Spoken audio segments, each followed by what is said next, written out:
हाथी ने एक ही वार में शेर की ऐसी बोलती बंद कर दी कि वो अपनी नस्लों को समझा गया कि जहां से भी हाथी को आता देखो तो उसका रास्ता छोड़ दो।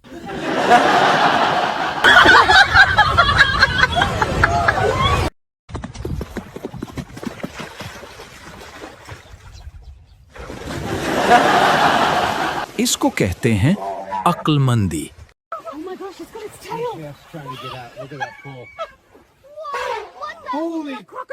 ओ काका तेनू सो वार दसिया सी अपने तो वड्डे नाल पंगा ना लिया कर।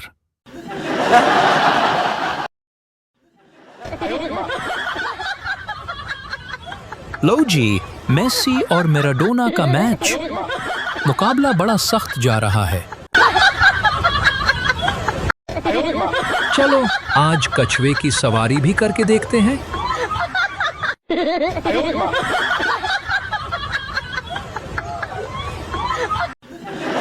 चल बेटा, अब तेरी बारी, तू सैर कर ले। अरे अरे अरे, ये तो पानी में घुसा जा रहा है, जल्दी छलांग मार ले।